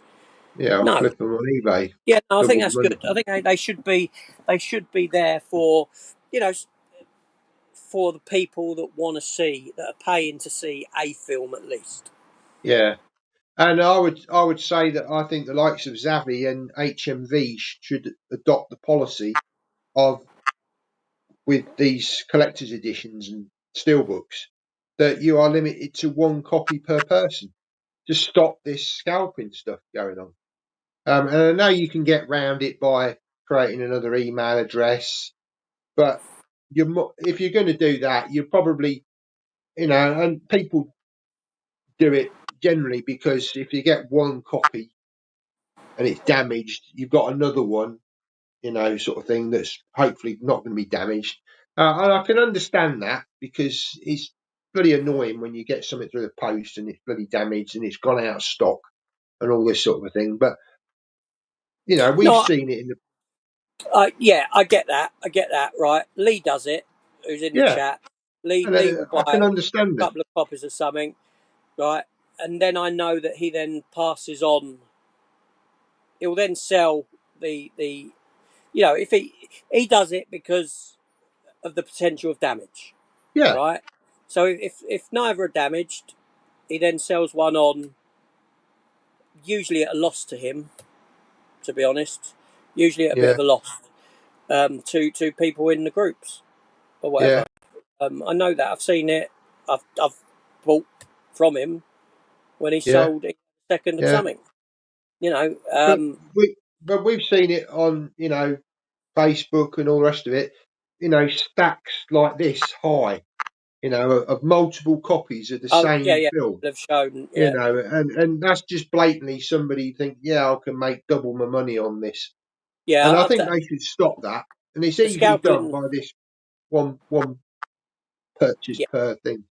the scalping does my nutting in that it's taken away from those that do want it. Yeah. I think that's yeah, And even yeah, in a climate where we know that they are declining sales. I know this is an argument that goes on and on and on, but we are in a collector's market now. These the companies are, you see it every single time now, collector's editions, steelbooks. They are aimed at the collector, not at the mass market. Okay, I think DVD still does well because people that maybe are on very low incomes can't necessarily afford to buy all of these streaming sites, subscriptions, and all the rest of it. And maybe the DVD option for a film, they can get it for $4.99 or whatever. I don't know whether they take into account charity shops and things, but official statistics, DVD still outsells yeah. Blu-ray I don't, and 4K. I don't necessarily think that's got to do with anything to do with people um, and their earnings and things like that. I think that's more to do with people not really caring in a sense. Do you know what I Yeah, mean? It's a film. It's a film on a disc. Um, and yeah, you probably got with DVD a lot of that's probably where your collectors are probably more definitely 4K, probably more rooted in Blu-ray now. and DVD is more still utilised by mass market, and I reckon a lot of them people have kids, and a lot of it's the kids' films that are bought for the kids to watch more than anything else. But like I said, walking down the street and seeing the road just strewn with maybe 50, 60 DVDs that have just been tossed Um, around outside. I don't know how they got out there. I don't know the story behind that. But cases open, discs, whether kids have got them and just started flinging them around like frisbees, whatever, that just yeah. shows the and I'm thinking this is quite sad, really. That's, to see that, it just shows, number one, the thought process behind the kids that have opened them up and lobbed them, and the thought Well, process behind they the see him people as that have thrown it out antiquated, in the don't they? first place. They Sorry? see him as antiquated. Well, it's It's crap. just They're like, well, worthless. what's this rubbish? And just Yeah, lob they're, it. they're, they're worthless things, essentially. Yeah, yeah. It is But sad. It is sad. But unfortunately, you know, this is what's happening now. Is it's all being consumed online. Streaming becoming more and more popular as every year goes by. Um, and there will come a point where the manufacturers just say, "We there's no point in this anymore. It's not worth our time making this stuff." I do think some of these boutique labels, like your Arrows and that, okay, they're going to buy the licenses off the major studios. Um, Again, they're limited quantities. But even even those releases, I mean, I've told you about that. That Deep Blue Sea. That's only 2 or 3 months ago that came out, the collector's edition, both on Blu-ray and 4K. yeah, Now it's available not on 4K, but on Blu-ray, the collector's edition, 15 quid on various sites. I mean, I got it on Rare Waves. It's coming in the post. I mean, I got a £5 loyalty voucher, so it cost me a tenner for that edition. But I believe it's even in HMV for 15 quid. And that was yeah, 3 months ago. It was what, 20, 25 quid. The 4K. I know you picked up the 4K, didn't you? Was that yeah. I about can't 30? quite, but there we go. Yeah. But I don't, that doesn't bother me. I never, I pay what I pay for it. Like I said earlier, you're in a different position to me now with collecting and the waiting game, and I'm not there yet, but I may be down the line. It's about where Yeah. you are and where you're gonna be and all that sort of a thing. For me, yeah, I do pick this stuff up brand new, a lot of it. It doesn't bother me when I see them in a sale, but it is what it is. It's one of those things. It may get to the point where I start, okay, now I'm going to start waiting. But that's just the time, you know what I mean? That's just time. But again, I mean, not so much for me because I don't have as bigger audience as you do. But again, your sort of ways of collecting, and I think it's spawned other people now because you see it with culling of the collection. Should I upgrade this? A lot of the comments that are coming in, a lot of people are kind of agreeing with what you're saying. You know, um, I, I think and I think I think with 4K is the advent and the use of AI that could potentially be, I find that a very off-putting thing where yeah, a release is done like that and not done by hand, you know, with work got into it. Um, uh, Hi Gary, for me it's just to say it's still Winter Soldier. It's a top Marvel film. yeah, yeah, and that was I mean, Paramount as well. It amazes me that Paramount, obviously, they had the few early Marvel films, and how the hell they let it go, I don't know, because I mean they were onto a gold mine there. yeah, I don't know what happened. No, I mean Paramount. I mean, apart from No, Star Trek, and yeah, I don't know why they let it go, but it may have been in the because obviously Disney bought Marvel themselves. I think that's where Oh, it started to go wrong. I think it was Marvel stepped away from. Didn't Marvel? No, I don't know how it played out. I don't know. No point me even thinking about it. But they bought Marvel.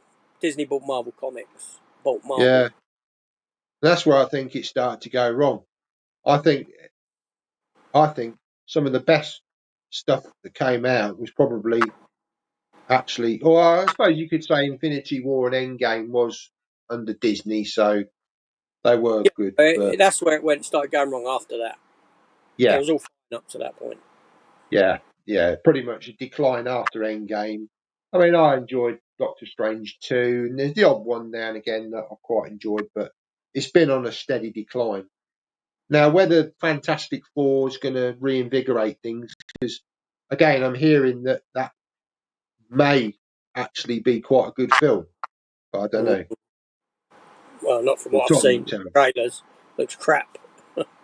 Yeah, All the yeah, actors but look, and it looks no different, to be honest, than the two that were done in the 2000s. yeah, You know, people slag off the ones that were done in the 2000s, right? I enjoyed those. But they got. I wouldn't say they were wrong in what they did. Fantastic Four has never been. It's always been a very light, family orientated Yeah, comic book in a sense because it's all about family and it's the lighter side. It's a lighter side of Marvel. It's lighter than Spider-Man. Do you know what I mean? And those two Fantastic Four films didn't get it wrong. no, But watching, I recently rewatched the first one and I struggled with it, thinking, "Am I?" And this is where it goes. Have I aged out of this movie? Have I now got to a point where this is a film I used to enjoy, and now I see it as being a kids' film? mm, Not for me. That's yeah, that's But I would argue that those films didn't get stuff wrong in what they did. I thought the no, casting was great. But, I thought Owen Griffith was great as Mr. yeah, Fantastic. yeah, Great casting. I thought Chris Evans as Johnny Storm was great. Michael Chiklis as the Thing was great. I had no real issue with Jessica Alba as Sue Storm. It didn't bother me no, that she's more Hispanic than I didn't have an issue with that. She is the one that stands out as being a bit of a change up. But I would argue that the casting in that film far out precedes the casting in this new one. Hiya, Kelly. You all right? Mike, before that, I would say the new one just looks awful. yeah, yeah. Well, time will tell. Um, but yeah. Oh, well, coming up to the hour. I know you've got to shoot off in a minute, so Yeah, I'm going off to I've got to leave here at quarter past 12 to go and then yeah, pick up some of the grandkids at half past and then off to a family do, which I can yeah, do. I watched 4K Deep Blue Sea the other day. Sam Jackson's demise in that movie is an extremely funny yeah. moment. I seem to recall that he buggered off from the DVD commentary track at that moment. I've never listened to the DVD commentary, did he? That'd be No, that's my that's exit. something I've never ever done myself. I've never ever listened to a commentary on a film. I Really? must have I must have hundreds of commentaries on films, but I've never ever delved into them. Yeah. Should do I've really, because there's probably some really interesting stuff to listen to. I'll tell you the ones that stand out for me, right? Because there's a lot that I haven't listened to. Clearly, loads. Yeah, But the Evil Dead and Army of Darkness ones are fantastic. They're so funny. Bruce Campbell and Sam Raimi and that talking about because it's like because they grew up together, they're mates. They've got people in these films that were their teachers and things like this. Army of yeah, Darkness, and you have stories about Um, Kurt Russell, Bruce Campbell's talking about Kurt Russell on one of the. There's a scene in I think it's Evil Dead 2 where it's dubbed over. Bruce Campbell dubbed after workshed, just the word workshed. When he gets into this, he has to go get to this workshed where there's tools and that to use Yeah. as as weapons, and it's just so sort of bland. It's just like middle of this action sequence, he's being chased, and it's just like workshed. And what happened was Bruce Campbell worked with Kurt Russell on Escape from LA. That was their first meeting, and Okay. Kurt Russell's son Wyatt grew up with Evil Dead, and when he found out that Kurt Russell was going to work with Bruce Campbell, showed him the workshed scene and this dubbed line. But the first thing Kurt Russell went and said to Bruce Campbell was, "Say workshed," because of that. It's just real fun. And also another commentary I really like was on that Lost in Space, Yeah. because with the Lost in Space commentary, they go into at the very end. They go into what would have happened in the sequel, what the sequel would have been if the film Okay. got a sequel, and they talk all about that. And the fact, and I didn't realise it in the narrative of the film at the time, it just went over my head, and probably a lot of people, is that at the end of the film, they've actually, there was some point in the film where they've travelled through time, and they're now further on in history than when they left. I can't remember the exact moment in the film. I'm going to rewatch it as soon as I get the Arrow 4K, because I do Oh like the yeah, film. there's an Arrow. Yeah, Nice collector's there's edition coming out of that. there's a point in the film where they jump forward in time, and it's because there's so much going on in the story that it's kind of forgotten that this has Mm. happened. So the film would have been set that far more forward and all this, and what would have happened with Dr. Smith and all that sort of stuff. Yeah, but no, many a commentary I haven't listened to. Mm. Yeah, probably a good way of revisiting some films and sort of experiencing. There's just something I've never ever put on. Cool. Okay, Yeah, well I think we'll leave it there because I'm conscious that you need to shoot off. yeah, Many thanks to everyone for popping on today. I say, yeah, the amount of comments, trying to keep up with them. Apologies if I haven't read out some of them, but yeah, I think we've covered the subject well. Hope people have enjoyed it, and yeah, we'll see you next time.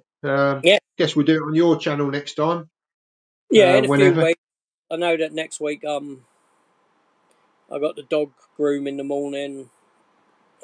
Sunday I'm in Eastbourne, I believe. Yeah, Um, Maybe 1 or 2 weekend after that if you're free. We'll sort something. yeah. At the end of August, I'm off on my holidays. Um, but certainly, yeah. Well, September we're meeting up, aren't we? But yeah, I mean, Uh, sometime in September. Maybe we could do another one, possibly in August, and then maybe another one in September. I know Chris wants to do one for the Terminator films on his channel, yeah, so we'll try and do one at least once a month, hopefully. Maybe when yeah, we get into sort of autumn time, we might be able to do a few more regular ones. yeah. We'll see how But it yeah, goes. no, yeah, we'll see how All it right. goes. So yeah, Thanks, thanks everyone. ever so much for everyone, and we'll see you next time. Take care. Bye bye.